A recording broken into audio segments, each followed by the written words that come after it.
बिस्मिल्लाहिर्रहमानिर्रहीम। अस्सलाम वालेकुम स्टूडेंट्स। उम्मीद करता हूं कि आप सब लोग खैरियत के साथ होंगे and I welcome you all here today to the 15th lecture of consumer psychology.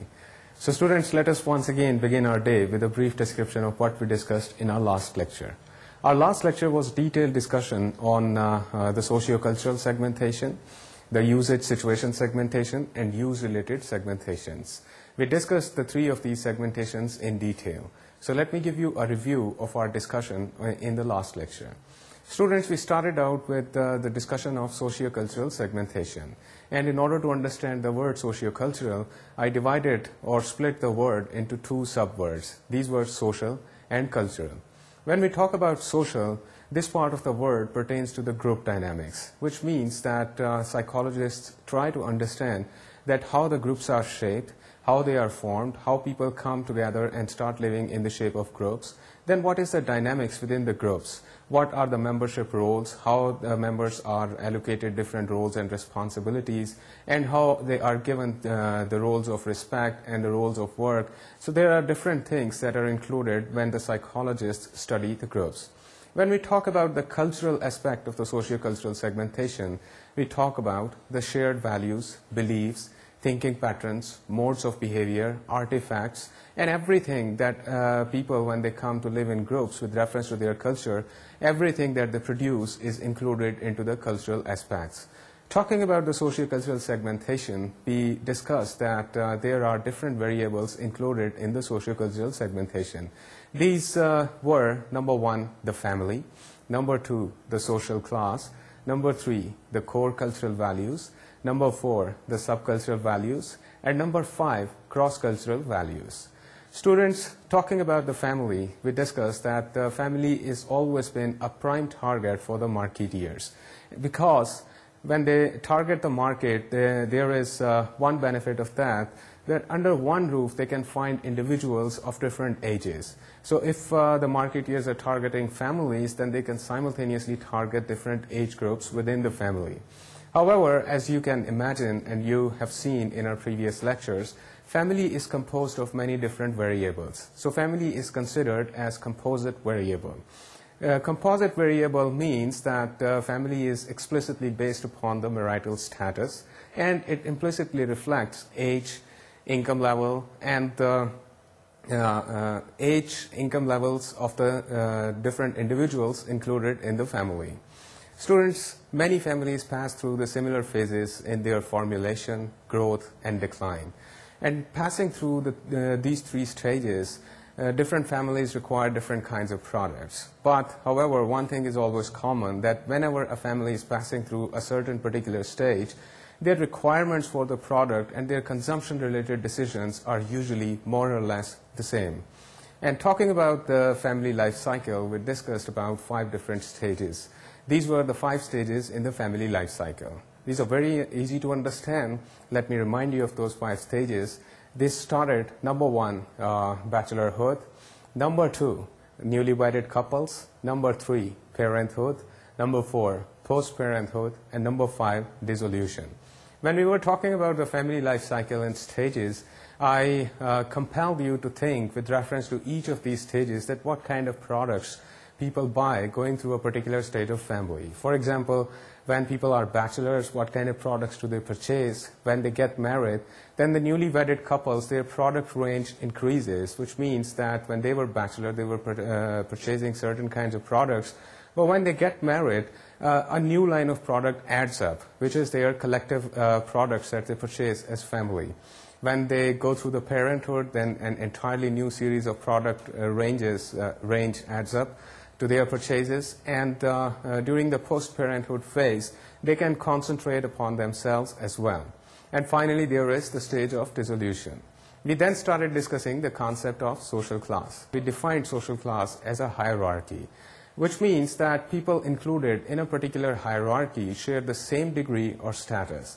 And their degree or status can be different from people belonging to other classes in terms of people in the other classes may be of higher status or they may be of lower status. We then discussed that social class has been frequently used as a basis for segmentation by the marketeers. This is very important for the marketeers to understand that what kind of social classes do their target customers come from. However, at this point, we also discussed that identifying someone's social class by asking direct questions is a very, very sensitive issue. Usually, these are very embarrassing questions, and nobody would be daring to go and ask an individual to which socioeconomic status do you belong. Do you come from middle class or the lower class or the higher socioeconomic class? These kinds of questions are very, very difficult. However, market researchers and consumer researchers always have to go through longer details to match their products with certain socioeconomic classes. And to identify the socioeconomic classes, they come to identify the socioeconomic class through the weighted index of different demographic variables. These might include income, education, as well as occupation. The theory behind this is that all those occupations that require higher level of education would also provide higher level of income. So there is a direct cause and effect relationship between age, occupation, as well as income. Consumers coming from different social classes vary with reference to their consumption-related behaviors, their needs, their desires, and their wishes about different kinds of products.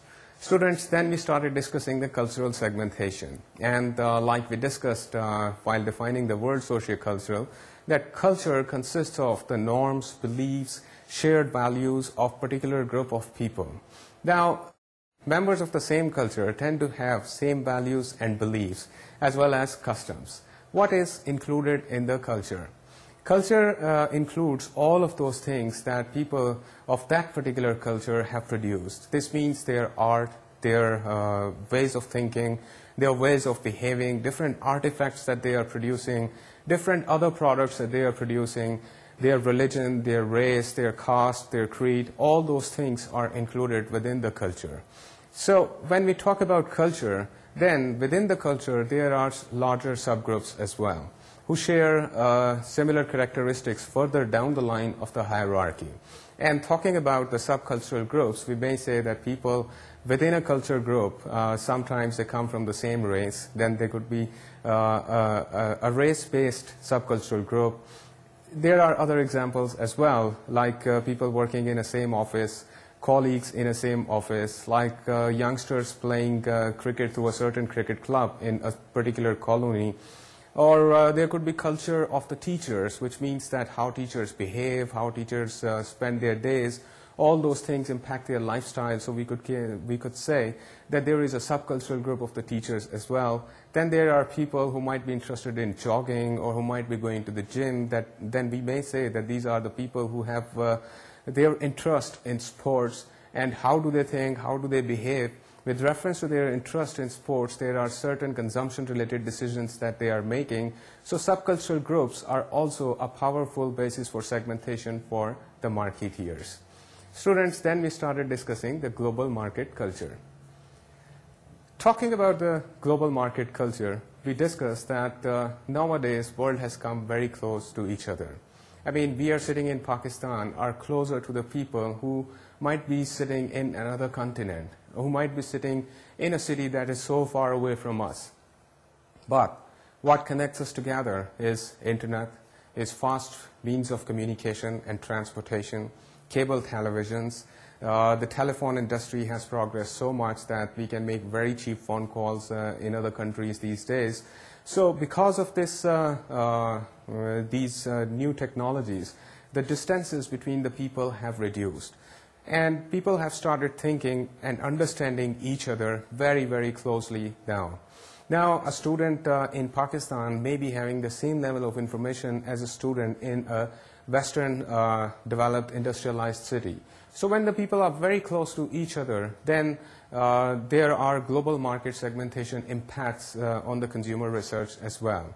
I gave you an example that there was an international brand of sneakers, and when they launched this particular brand of sneakers, they used one promotional advertisement strategy to cater for their target segment in 140 countries, which means that for the target consumer in 140 countries, they had only one promotional advertisement strategy. One advertisement was good enough for everyone. So marketeers have started thinking that how to cater for this global culture that is emerging up very fast as a result of development in the new technologies, which is why there is now a global market culture. And companies and product manufacturing companies, marketeers and market researchers are constantly thinking that how to develop a segmentation strategy that would cater for the needs of their consumers spread all over the world. When we are talking about views-related segmentation, we can easily differentiate between 4 different kinds of consumers over here. These categories include, number 1, heavy users, number 2, medium users, number 3, light users, number 4, non-users.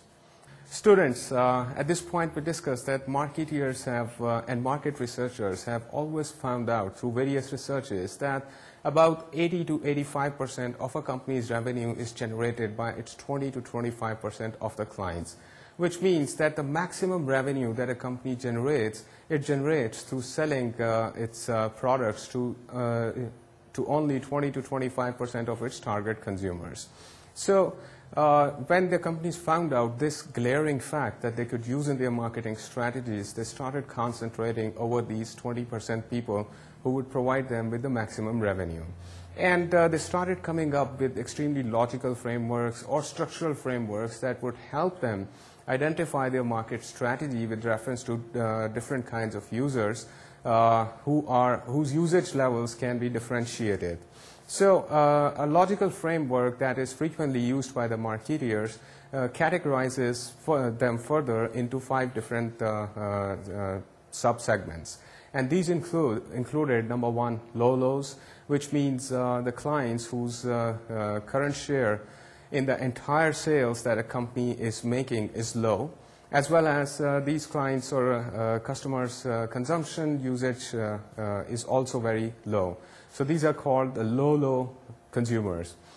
The company's strategy for the consumers who fall into the category of low lows is just to starve them, because these consumers neither have high consumption level nor they have their current share as very high. So company would starve them so that hoping that in the future their interest level in the product would be raised up, and then they might get into the other category where the company would pay them more attention.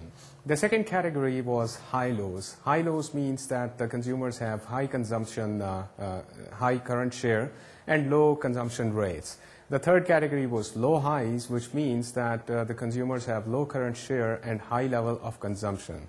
With the previous category, which was high lows, the company's strategy with them is usually to tickle them so that their curiosity will be raised up. They would come to learn about this product. Their interest level would be heightened, and they would want to know more about this product by purchasing it once or twice or by paying attention to the promotional and advertisement strategy of the company. The low highs, the strategy of the company for the low highs is usually to chase them, because those are the consumers from where the company could get their maximum business. And the final class was high highs, which means that their current share is high and their consumption level is also very, very high. Such clients are the golden clients for a company, and a company would like to stroke them more and more by providing them with more benefits, by providing them with certain kinds of benefits that would keep these clients or target consumers loyal with the company, so that the consumers would go on purchasing from the same company over and over again for a longer time period in the future. Students, we then discussed that consumers can also be segmented with reference to their awareness level. And talking about awareness level, we discussed that there are different aspects of awareness, which include, number 1, consumers' awareness of the product. That means how much a consumer knows about a certain kind of product, how much are they aware that a certain brand exists, which means how much popular a certain brand might be in their surroundings, in their locales, or how much popular those brands might be with the people around them or with themselves as well. We then discussed that the second level of awareness, the second aspect of awareness is the interest level of the consumers. How much consumers are interested in purchasing or using a certain kind of product or a certain brand in a certain product category or a product range.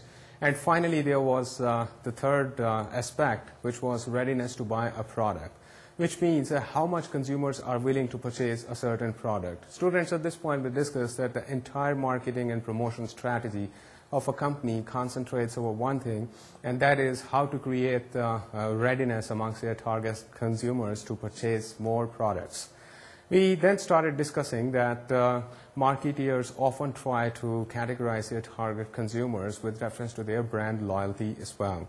And while they do so, they try to identify that what are the characteristics of the people who are brand loyal, which means that brand loyal people means that these are the consumers who have been using a certain product or a product brand for a very, very long time period. And during this time period, they have always been purchasing this particular brand.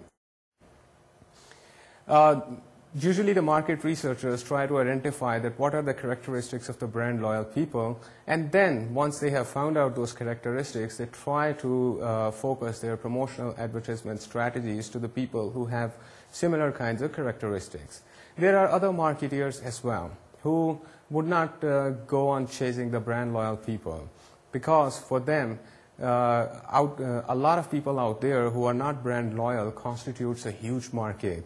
These are the people who have huge potential to become brand loyal or to become consumers of a certain product or a brand in a certain product. So these marketeers would go after the people who are not brand loyal. And finally, we discussed that marketeers usually try to stimulate brand loyalty by providing rewards to the people who have been constantly purchasing a certain product. While talking about use situation segmentation, we discussed that there are certain occasions that promote the purchase of certain kinds of products. At this point, we discussed that there is a huge greetings card industry that is based upon the use situation segmentation. Every other day, you come across a different kind of day being coined by the marketeers. These are the days like Father's Day, Mother's Day, Earth's Day. Then there are days as convenient as the Secretary's Days, the Boss's Day. So with reference to each of these days, there are different kinds of greeting cards appearing in the market. And the greeting cards industry makes use of use situation segmentation quite a lot. Other than that, there are different rituals and ceremonies that are going on, and with those rituals and ceremonies, certain products are definitely purchased. And marketeers take big notice of all those different situations where certain products become imperative for the people to purchase, and they try to categorize their target consumers accordingly. Students, this was a review of our last lecture. Now let's move towards the 15th lecture today. And let me tell you what we are going to discuss in our lecture today. Our lecture today would be discussion on the two segmentations, which were benefit segmentation and number two, hybrid segmentation. We are then going to start discussing criteria for effective targeting of market segmentation. So students, let us move towards the benefit segmentation. Talking about the benefit segmentations, marketeers and advertising executives constantly try to highlight a certain benefit of a product in their marketing strategy. You might have come across different advertisements in the television, in the newspaper, as well as in the magazines, in which all of the advertisements have certain catch statements that they are constantly projecting. These catch statements pertain to certain unique benefit of a product that this advertisement is about. Usually these statements are in many different shapes and sizes. However, for example, I could say a few statements to you right now, and that would remind you of the unique benefits that marketeers try to highlight in their promotional and advertisement strategies. These statements could be something like this: cleaner teeth, which means that this probably is the advertisement of a toothpaste that highlights one most important benefit of using that particular toothpaste, which is cleaner teeth. And this advertisement would definitely impact more to the kind of people whose basic requirement is that they want to have clean teeth, and that's just all. And these advertisements always focusing over how to have more clean teeth. Then the other statements could be like financial security. Financial security or the related statements are often shown in the financial institutions or banks' advertisements with reference to certain saving plans or investment opportunities that they are offering to their target consumers. Usually we come across advertisements in which they show older people who are able to maintain their self-respect because they purchased a certain savings plan or they invested their money in a certain scheme of the bank, and they are still able to earn money out of that. And since they are still earning money, so they are valuable, important citizens. So financial security is highlighted in this advertisement. Then there are statements like allergy relief. We all know that allergy is a very painful state in which body feels extremely irritated. A person who's going through an allergic reaction, his immediate instinct would be to somehow get relief from that allergy. So there are various drugs that would help people deal with their allergies, and these drugs statements or unique benefits as projected in their advertisements is instant relief or instant energy relief. Then there are statements like peace of mind. Then there are statements like protection of data, as well as statements like style ki nayi duniya. All of these statements highlight different unique benefits of different brands, and such statements are frequently used by marketeers in their promotional and advertisement strategies. Students, to give you an example of benefit segmentation, let me recite a case before you. There was once a popular international brand of soap, and they conducted different marketing researches in order to find out different segments in their target market that they would have missed out. Before telling you about what this brand of international soap actually did, let me ask you, what are your reasons based upon which you purchase soaps? People purchase soaps for different reasons. मिसाल के तौर पर साबुन खरीदने के पीछे एक basic motivation ये हो सकती है कि साबुन हमें अपने जिस्म की सफाई करने में मदद देता है. हम अपने जिस्म को बेहतर तरीके से साबुन इस्तेमाल करके साफ कर सकते हैं. एक और बेनिफिट जो साबुन खरीदने के पीछे हमारा मोटिवेशन हो सकती है वो कुछ यूँ होगा कि मुख्तलिफ साबुन जो हैं वो मुख्तलिफ किस्म की फ्रेगरेंसेस देते हैं. There is a possibility that a certain kind of consumer likes a soap very much because the fragrance of that soap is very good. Then these days people have different skincare issues as well. So you might end up purchasing a soap because that provides you with immaculate skincare.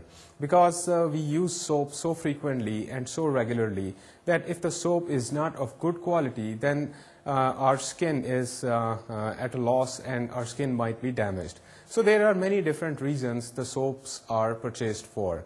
This particular international brand was trying to find out that if there are certain benefits that they have missed out, and based upon those benefits, they probably could segment their target consumers. They conducted their consumer research and they found out that they were missing out on a brand new segment of consumers that could be associated with the purchasing of the soap.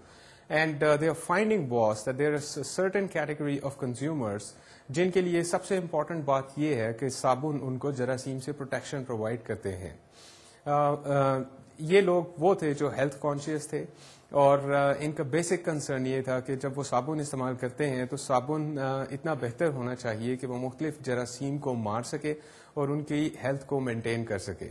So when this company found out that there is a segment which consists of a large number of consumers, then they started advertising and they started coming up with promotional strategy in which they advertised this particular benefit of their soap, which was that if you use this particular soap, then this will provide you with protection against different kinds of germs.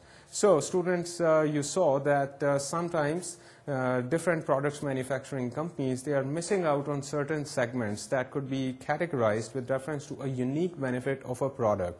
So in these cases, companies would come up with changes or innovations in their marketing strategies and try to attract the consumers who could be segmented based upon a certain particular benefit that they require from their product that they are using. Students, at this point, let me tell you about a research that was conducted to find out that what are different kinds of brand benefits that are used, that could be used as powerful basis for segmentation.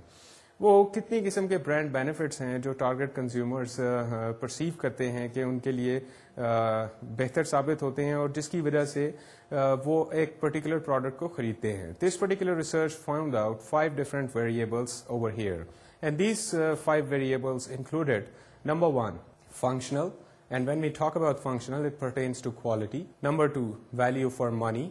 And when we talk about value for money, this has a direct relationship with the price of the product. And when we talk about the number 3, which is social benefit, then the different kinds of social benefits that are associated with the purchase of product are considered important.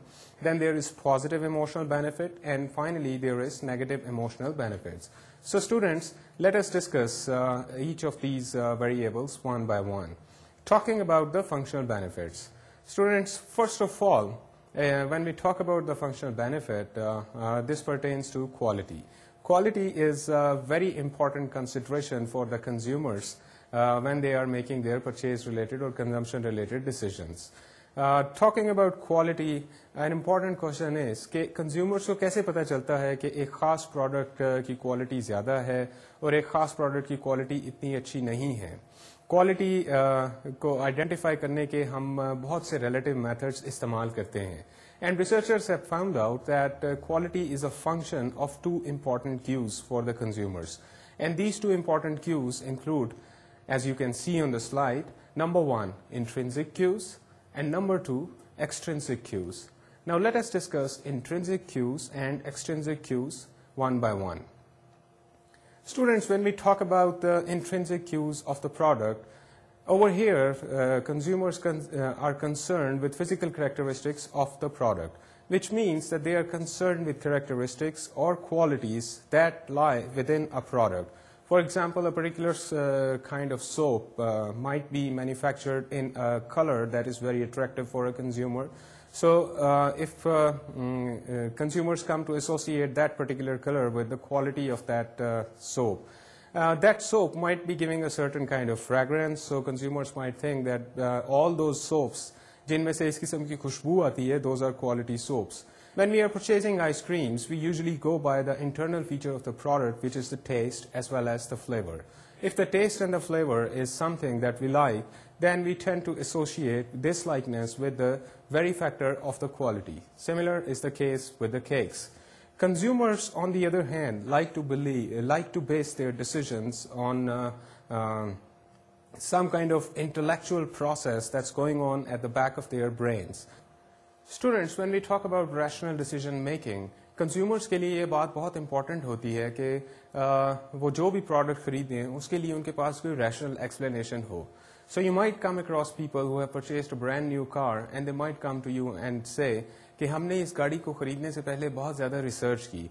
मुख्तलिफ़ किस्म की cars जो इस range के अंदर आती हैं, हमने उन सारी कारों को एग्जामिन किया और उनके फीचर्स को गौर से देखा और उसके बाद हमने मुख्तलिफ़ लोगों से मशवरे किए और उसके बाद हमें पता चला कि ये जो पर्टिकुलर कार हमने ख़रीदी है ये सबसे बेस्ट कार है क्योंकि ये आपको माइलेज बहुत अच्छी देती है, इसकी बॉडी बहुत मजबूत है और अगर कुछ अर्से बाद आपको इसको बेचना पड़ जाए तो इसकी मार्केट के अंदर वैल्यू भी बहुत ज़्यादा है क्योंकि ये एक मार्केट की कार है. So this particular consumer under discussion is trying his level best to convince his audience that he has made a very intelligent decision. And this intelligent decision, he could come down to this decision only after making lots and lots of calculations. So when he tells you about things like that, then your perception about that particular individual is mostly that what an intelligent fellow, और इसने अपनी गाड़ी खरीदने से पहले कितनी चीज़ों को गौर से देखा और एक इंटेलिजेंट डिसीजन लिया.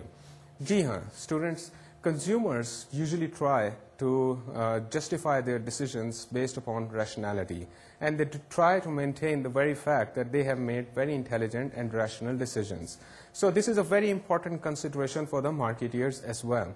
When consumers have this justification, this enables them to justify their decisions as being rational or objective as well as intelligent. So intrinsic factors of a product are very, very important. However, we are human beings. We would not always go by the intrinsic factors. After all, we are not always making calculations. Sometimes we are biased. हम अपनी perceptions के अंदर बाज़-औक़ात biased हो जाते हैं और बहुत सी ऐसी चीज़ों की वजह से हम प्रोडक्ट्स को पसंद करना शुरू कर देते हैं जो शायद रैशनली अगर देखा जाए तो वो हमें इतने ज़्यादा पसंद ना आए. मिसाल के तौर पर आपने अक्सर देखा होगा कि यूजुअली प्रोडक्ट्स को ऐसे पैकेज किया जाता है कि वो कंज्यूमर्स को बहुत अट्रैक्टिव नजर आए, या ऐसी कैच स्टेटमेंट्स दी जाती हैं कि कंज्यूमर्स सिर्फ उन स्टेटमेंट्स को पढ़ के इतने ज्यादा लुत्फ अंदोज हों that they feel compelled to purchase that particular product. I remember the example that I gave in one of the starting lectures, that there was once a gentleman who went to the superstore to purchase a shampoo.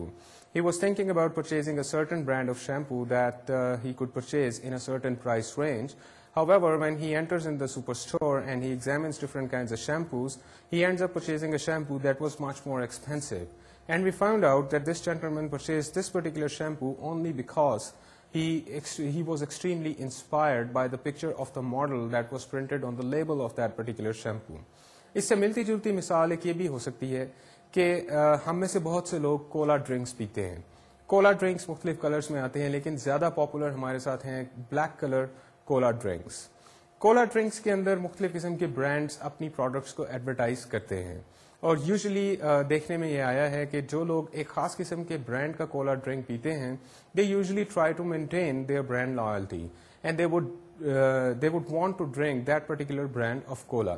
However, अगर आप इन individuals को मुख्तलिफ Cola drinks glass में डाल के दें जिससे उनको उस ब्रांड के बारे में ना पता चल सके, तो यू विल फाइंड आउट कि इन कंज्यूमर्स को यूजुअली सिर्फ टेस्ट से ये नहीं पता चलता कि ये कौन से ब्रांड का कोला ड्रिंक है.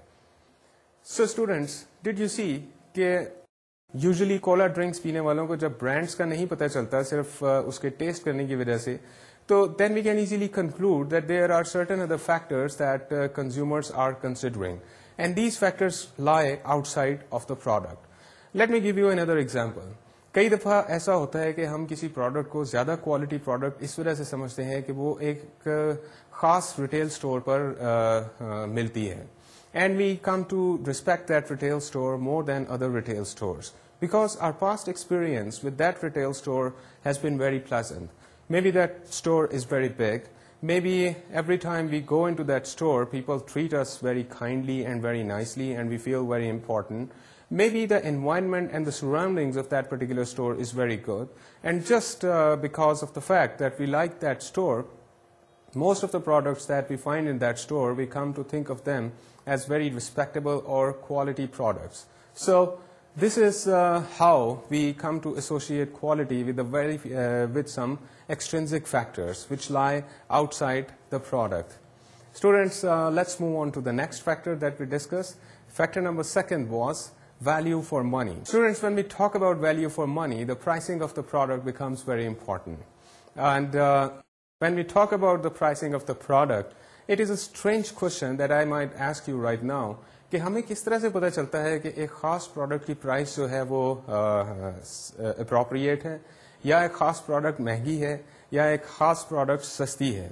How do we actually find out? If you will ponder, you will find out कि प्राइस की फेयरनेस का अंदाजा हम बेशुमार फैक्टर्स को मद्देनजर रखते हुए करते हैं, और इट इज़ नॉट सो कि हम प्राइस को हमेशा क्वालिटी के साथ डिटरमिन करते हैं, बल्कि हम अक्सर औकात बहुत इरेशनल डिसीजंस भी बनाते हैं प्राइस की फेयरनेस के बारे में. तो आइए देखते हैं कि प्राइस किन फैक्टर्स से मिलकर बनती है, और जब हम प्राइस को परसीव करते हैं with reference to a product being expensive or being of appropriate price or being of lower price, then what are those factors that we consider? Students, talking about value for money and talking about the price, let me tell you that consumer perception of the price is also consisting of various factors. Like I could say कि हम अमूमन ये गौर करते हैं कि जो product हमने खरीदी है उसकी क्या प्राइस पे की और हमारे साथ साथ जो दूसरे लोगों ने उस प्रोडक्ट को खरीदा उन्होंने उसकी क्या प्राइस पे की. मिसाल के तौर पर आप एक सर्टेन इलेक्ट्रॉनिक आइटम परचेज करते हैं and you are very happy with your purchase and you come back home and next week maybe your colleagues come to attend a party at your home and someone asks you कि आपने ये electronic item कितने पैसों में खरीदी and you tell him a certain price जिसमें आपने वो प्रोडक्ट खरीदी होगी और वो इंडिविजुअल आपको उस वक्त बताते हैं कि यही प्रोडक्ट मैंने एक दूसरी जगह से इतनी कम प्राइस में खरीदी. Your reaction at that time is that of sudden shock. You feel dejected and gloomy because you ended up purchasing the same product which your colleague actually purchased on a much lower price. You actually ended up paying the high price. Another example of that could be usually airlines जो हैं वो अपने frequent flyers को bonus points देती हैं और जब वो bonus points एक खास amount तक accumulate हो जाते हैं तो frequent flyers को सस्ती tickets मिलती हैं. Now a gentleman might be sitting in the airplane with another gentleman and the discussion starts taking place between the two of them and they find out that the gentleman sitting next to him actually purchased the ticket on half the price that this particular gentleman paid for. And when he inquires how did it happen, then the other gentleman tells him because I am a frequent flyer. Once again, this gentleman might start feeling dejected or gloomy because he had to pay more price. Nobody actually feels happier learning about a gentleman or lady who has paid half the price for purchasing the same product that this particular gentleman under consideration paid quite a lot of money for the same product. So the immediate point that comes to your mind at that time is that the price in which I purchased the product was unfair. And when you start saying that this is unfair price, then definitely this is a price that you did not think you should have been paying. Then definitely this is more expensive than you thought it will be. So students, what are those factors that we consider while we are saying that a certain product is expensive or a certain other product is cheap? Students, when we talk about price, then one important point that comes to our mind is that कि prices ज़्यादा होती हैं या कम होती हैं या appropriate होती हैं. लेकिन हमें किसी प्राइस के ज़्यादा होने का या कम होने का या appropriate होने का अंदाज़ा उस वक्त तक नहीं हो सकता जब तक हमारे पास कोई रेफरेंस प्राइस ना हो. क्योंकि जब हमारे पास एक रेफरेंस प्राइस होगी तो उस रेफरेंस प्राइस के साथ हम कंपेयर करेंगे प्राइस को और उससे हमें अंदाज़ा होगा कि खास प्रोडक्ट महंगी है या सस्ती है. So the concept of reference price is very important. As you can see on the slide, this is how we define the reference price. Reference price is any price that consumer uses as a basis for comparison in judging other prices. Now, reference price is as simple as that. This is just a criterion that a consumer has for the price of a certain product. But what is the reference price composed of? Reference price is composed of further two factors. As you can see on the slide, these two factors are, number one, internal factors, and number two, external factors. So let us discuss internal and external factors one by one. Let's talk about the internal factor first of all. Internal factors are prices or price ranges that individuals retrieve from their memory. For example, one day you decide that you would purchase a bedside lamp. Maybe you have not had the opportunity to purchase a bedside lamp for the last, say, about 1 year. And these days, bedside lamps are in fashion, and you thought that I should also be purchasing a bedside lamp because it will look very nice and very good in my bedroom.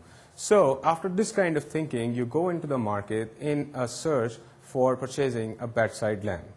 Now you go into the market and you see different kinds of bedside lamps over there, and you start asking price generally.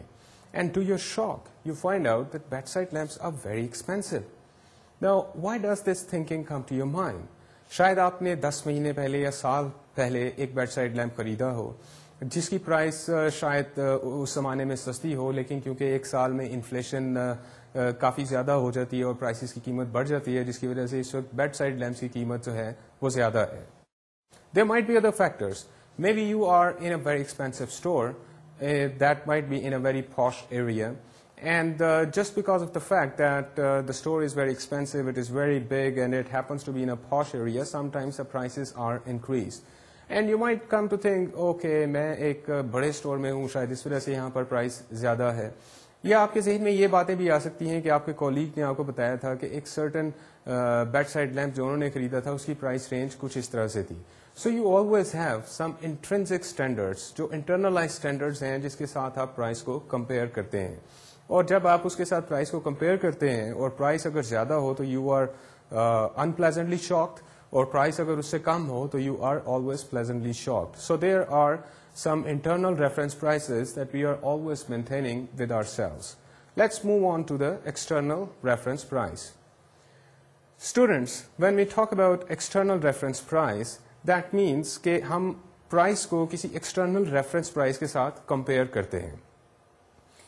मिसाल के तौर पर जब आप एक दुकान पे जाते हैं, let's talk about the same bedside lamp example. And you tell the shopkeeper that I am shocked to learn कि bedside lamps की कीमत इतनी ज़्यादा है. आज से साल पहले तो ये bedside lamps इतने के थे, और मैंने अपने कॉलीग से सुना तो उन्होंने मुझे बताया कि bedside lamp इससे बहुत सस्ता था. And then that shopkeeper might start telling you, sir ये bedside lamp यहाँ पर बहुत सस्ता है. अगर आप एक खास एरिया में जाकर और एक खास स्टोर के अंदर जाकर यही बेडसाइड लैंप खरीदेंगे तो इसकी कीमत तकरीबन 3 गुना आपको ज्यादा पे करनी पड़ेगी. Now, what is the shopkeeper telling you? The shopkeeper is giving you the story of the external price reference. Now, you approach the shopkeeper with an internal price reference, and the shopkeeper engages in the discussion with you with an external price reference. And during the time the shopkeeper is having discussion with you, if he has convinced you that according to the external price reference, the price is lower in this particular store, then you might start feeling satisfied, because you, at the end of all of this discussion, you come to conclude that, yes, I have made enough inquiries and enough investigations, and I think that this might be the appropriate price. However, if you go to another place and you find out that the bedside lamp was actually much cheaper on the other side, you would be extremely shocked. You would be dejected, gloomy, crestfallen, and browbeaten. So, with reference to price, we have internal reference price as well as external reference price. That gives us an idea that what is the value that we are getting with reference to our money. Now, sometimes it happens कि हम किसी product की price ज़्यादा pay करते हैं, and we come to think कि शायद ज़्यादा price pay करने की वजह से ये product हमारे लिए ज़्यादा valuable हो गई है. And a lot of other times you might come to listen from people that they say, ये प्रोडक्ट बड़ी हाई क्वालिटी प्रोडक्ट है और मैंने ये बड़े महंगे दामों खरीदी थी, लेकिन ये पिछले 7 साल से मेरे साथ है और it pays for the price, और इसकी क्वालिटी इतनी अच्छी रही है कि मुझे बिल्कुल ज़रा बराबर भी दुख नहीं है कि मैंने ये प्रोडक्ट इतनी महंगी खरीदी थी. These are the justifications that people might come up with. Students, now let's move on to the next factor, which is called social benefit. Students, when we talk about social benefit, that means purchasing certain kinds of products, there is certain social benefit associated with that. Now, this is very tricky question कि मैं एक certain product खरीदता हूँ तो उससे मुझे एक social benefit क्या मिल सकता है, या एक gentleman X एक certain brand of television खरीदते हैं तो उनको उससे क्या social benefit मिल सकता है. Think about it, and you would come to find out different reasons. Now that you are thinking about it, let me tell you, when we talk about social benefit, it becomes very important for us to discuss the concepts of social class, social status, as well as the social comparison theory. So let us discuss these concepts one by one. What is social class? We discussed social class in our preceding lecture, and we defined social class as a hierarchy. और इस hierarchy में जितने लोग होते हैं उनका degree और status similar होता है, और एक हायरार्की के लोगों का स्टेटस जो है वो किसी दूसरी हायरार्की के लोगों से के स्टेटस से बेहतर हो सकता है या उससे कमतर हो सकता है. So people from other social classes might be of superior status, and people from yet other social classes might be of inferior status as well. जब हम social class को measure करने की कोशिश करते हैं तो social class usually social status की terms में measure की जाती है. Status is frequently thought of as a relative ranking of members in each social class, in terms of their specific status factors. Now, what are those specific status factors?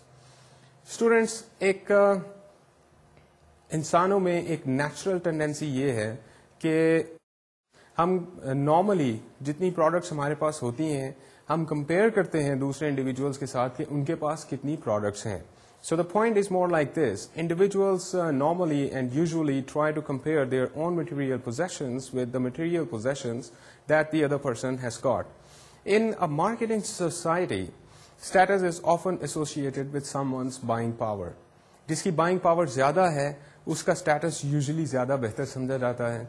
जिसकी buying power कम है उसका status कदरे कमतर समझा जाता है. Buying power means that a certain individual has capacity to purchase more products, and since he has capacity to purchase more products, then he or she naturally would be attracted towards purchasing more products. When we talk about the status, तो individuals जो होते हैं जब वो अपने status को compare करने की कोशिश करते हैं तो usually they come to make two kinds of comparisons. These are number one, downward comparison, and number two, upward comparison. Now, what is downward comparison? मिसाल के तौर पर एक साहब हमेशा ये सोच सकते हैं कि I just had a look at that person, and my God, the kind of car that he was driving, the suit that he was wearing was so expensive, I can't even purchase the tie that he was wearing. And then one day I happened to be going into his home, and they live in such a beautiful place. They have such a big home. Usually when this kind of thinking starts going on, what comes to a person's mind? Usually people feel dejected, sad, that they could not come from that particular social status. That is a point of reference. That is a point of discussion over here with reference to this particular gentleman. Usually when such kind of upward comparisons are made, people tend to have two kinds of reactions. Number one is they would either feel extremely dejected or mayus. Number two is they might feel an internal energy inside themselves that yes, I am going to work harder, I am going to improve my status, and I am going to attain all those things someday. Students, similarly people make downward comparisons as well. Downward comparison means that people tend to compare their status with the people who are worse off. For example, you might start thinking that, look at myself, I drive this particular car, मैं इस तरह के कपड़े पहनता हूँ और इस जगह पे मेरा घर है. अल्लाह मियाँ ने माशाल्लाह मुझे हर किस्म की नेमत से नवाजा है. And look at those people, they do not even have a good home. उनके पास एक अच्छी गाड़ी ड्राइव करने के लिए नहीं है, उनके पास ये चीज़ें नहीं हैं. And when you are making such kind of downward comparisons, you feel certain contentment inside you. There is certain stability that seeps through your entire body, mind, and soul. And that kind of satisfaction is very positive for yourself. And marketeers are often frequently using that satisfaction as well by giving people different kinds of role models who, after purchasing a certain kind of product, feel more satisfied. They feel that, yes, I was capable of purchasing this product and how good it is. And that particular feeling is captured in the promotional and advertisement strategies by the marketeers, and such kind of feelings are frequently presented as role models or as the feelings that people would have when they would purchase certain products. Students, now let's move on to the next factor that we discussed initially, and this factor is called the positive and negative emotional benefit. Now, what is positive and negative emotional benefits? Students' needs, desires, and wants may lead us towards certain goals. Those goals might be positive and those goals might be negative. A positive goal is usually the one towards which our behavior is directed. For example, a woman who is middle-aged, she might start going to a gym thinking that after doing exercise, she would be able to maintain her physique, she would feel more healthy, and she would look more beautiful. So that's a positive objective, a positive goal towards which this woman is approaching. Usually this kind of goal is called approach object, which means approach object is usually a positive goal that people tend to achieve somehow. Then there are negative emotional benefits as well. For example, अगर आप किसी बच्चे को एक certain behavior सिखाने की कोशिश कर रहे हैं, कुछ खास किस्म के मैनर सिखाने की कोशिश कर रहे हैं, तो यूजुअली ये एक बड़ी चैलेंजिंग बात होती है। जब आप बच्चों को कोई खास मैनर सिखाने की कोशिश कर रहे हैं तो उसके दो तरीके हो सकते हैं। एक तरीका ये हो सकता है कि जब भी बच्चे उन मैनर्स को परफॉर्म करें और उस पॉजिटिव बिहेवियर को डिस्प्ले करें और प्रेजेंट करें, तो आप उनको रिवॉर्ड दें, which means that every time a youngster finishes his homework or a kid is able to put his books back in the bag and organize himself, you reward that kind of behavior by giving the kids candies or chocolates. So this kid would always be trying to perform this kind of behavior in search of the reward. There is another way that you could punish the kid for performing undesirable behaviors. Punishment comes in various shapes and sorts. Sometimes people start spanking their children. कुछ दफ़ा लोग people start yelling at them, and sometimes people isolate the kids when they are performing irrational behaviors that they should not be doing. तो ऐसे time पे जब punishment दी जाती है तो children usually tend to go away from these behaviours. So a gentleman might start going towards gym thinking कि मोटापा बढ़ता जा रहा है, जिसकी वजह से जिस्म फ्लैबी होता जा रहा है, और इसको अवॉइड करने के लिए let start going to gym. So there are positive as well as negative emotional benefits that are attached. So students, today we have discussed these factors, and we are running short of time right now, and we will discuss the remaining part of the lecture in our next lecture. Till then, let me say goodbye to you.